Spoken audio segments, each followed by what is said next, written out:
Charles Calloway here, financial advisor to small business owners and their employees. I am sitting here in the warm, delightful home of my friend Heather Bunker. Heather Bunker of Heather Bunker Branding. So tell us a little, when I first met you, you guys were living over in Zebulon, a couple towns over. Yeah. And we met in a coffee shop or whatever. And your story is amazing. We could probably spend like a day to write a novel about your story. I probably should write a novel. It would be Someday, interesting. when I have time. Right? Yeah, right. Yeah. Wait till you're an empty nester, right? Right? It's the perfect time to write a novel. Right. So Heather has 3 children. When I first met her, she had 2. I don't know what's going on here, but she has 3 now. And Jerry is Mr. Construction Guy. Yeah, he's a hardworking Midwestern, hands-on builder type. Yeah. Yep. So, and you're like this incredible creative. When we were coming up, Lori and I were coming up, I said, Lori, this is just like you. You always have a project going on. And ever since I've known you, you always have projects going on. I know, my husband kind of hates it. He's like, and he can tell you, there's this thing we call the trickle-down effect, how everything kind of is involved with something else. Mm-hmm. And I think that's the strategy designer part of me, but he drives me crazy. Drives him crazy. Yeah. Well, he loves him some Heather. I know that. I know. Tell us, you start where you want, but tell us a little bit of your story. I want everyone to get a flavor of who you are, Heather. Sure. I grew up in a small town in northwest Michigan, about right here, and to a single mom. My mom was a single mom, and we struggled a lot. We moved a lot as kids, didn't have a lot of money. My mom was kind of like shoved out on the outskirts of her family because she was a single mom. We just moved a lot, and I mean, I can tell you a handful of funny stories, but basically I did not have the best and like most how do I say this, the best way of growing up traditionally. Okay. But I did have some really good learning experiences through that experience of just being, poor. And and I washed my underwear in the sink as a kid. I ate, ketchup sandwiches. I hated bologna sandwiches. I would rather just eat a ketchup sandwich. Mm-hmm. I hate bologna. But so ketchup sandwiches, like, we just, grew up without. Mm-hmm. But what's cool about that is that my mom taught me to make do and use what you have. I think to make do and use what you have applies to so many things in life, and it's taught me some amazing things. And so I started my business kind of thinking about, well, who would I like to help? And I'd like to help the single moms who are struggling, who need an extra hand or a mentor. How can I help them? And that's teaching them some of the life skills that I wish my mom would have known. It's also like the creative people who don't really know how to apply business to their passion, and how can I encourage them? Like, how can I help them literally put food on their table and encourage them to do and think and dream bigger? Because nobody was there for my mom to do that.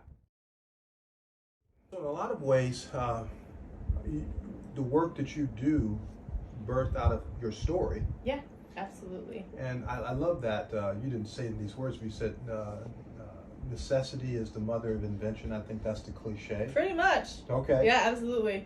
Yeah, my mom was so good at using and reusing things.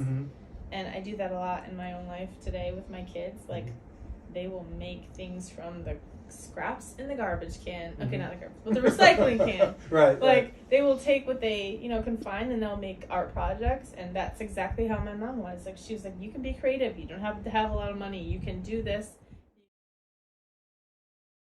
Now, I know about you that you got excited about, and you were creative about branding and things like that because of skateboarding and everything. Yeah. And you went to college. I did. In corporate America. Yeah, so I didn't have the traditional route of my business story. So I am a stay-at-home mom, 3. Okay.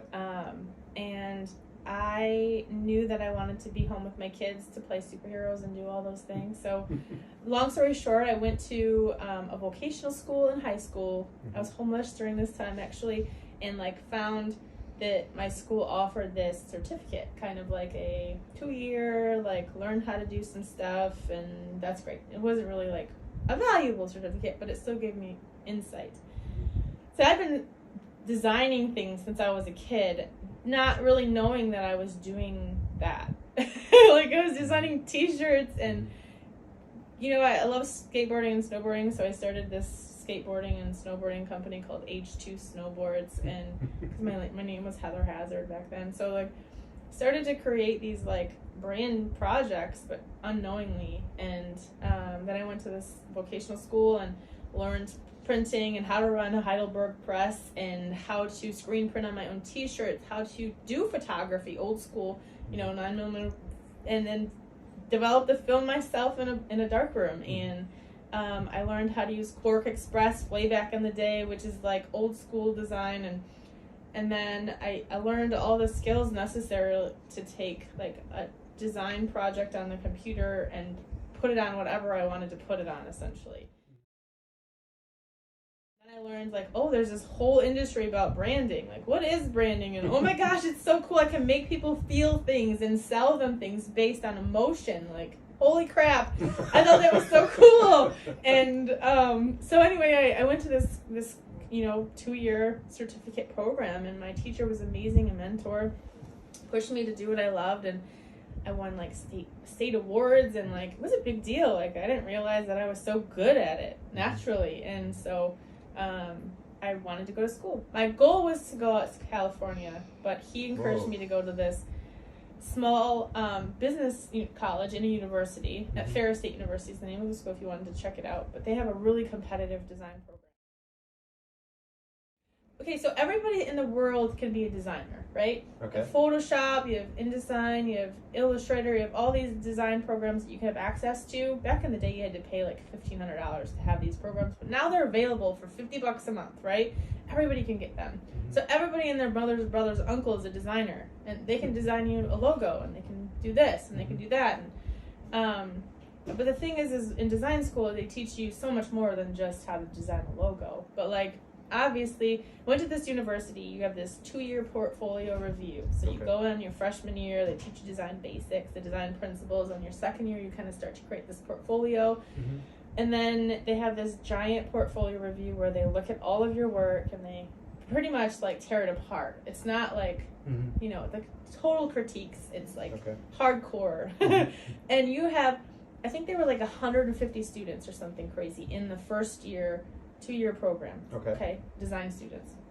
They break it down to 14. There were 14 in the senior in my class. Went from 150 students to 14 students. Wow. Yeah, and so it's very competitive, and the students that come from the program that I went to usually work for companies like Herman Miller and like these big design agencies. And so we got a really good education. I'm not gonna lie. Like, I really was blessed by this school. Needless to say, I wanted to be a stay-at-home mom once I got pregnant. I knew that I wanted to do that. Tried agency life, absolutely hated it. Agency life was the whole corporate rat race was not me. And if I ever created an agency, which was a thought, I was like, well, if I create an agency, what would it be like, and how would I want my people to feel? You know, like, if you come into my house, I want you to feel comfortable. I want you to feel confident. And so I knew that I wanted to have a brand that was comfortable and confident and awesome and chill. And so that's kind of my story. And I determined that when I was pregnant, that I wanted to be a stay-at-home mom with my kids, and I wanted to play with them, and I wanted to still do what I loved and be passionate about design and helping small businesses, but I wanted to see the results. Right. I didn't want to just do it for some corporate boardroom. You know, where they never tell you, oh, you brought in $200 million by this one ad campaign. No, I wanted to see it and feel it and be like, I saw the results from the work that we did together, put food on your table. And to me, that is super inspiring and awesome. Guys, do you feel what I feel? Do you see what I see? Very, very special. I mean, we're going to learn a little bit more about Heather. We're going to talk about something exciting she has happening coming up in the fall. And also, we want to talk about... Mama, can I have a banana? Yes, get a banana. Hey, you're Alright, supposed to let me do this. My banana.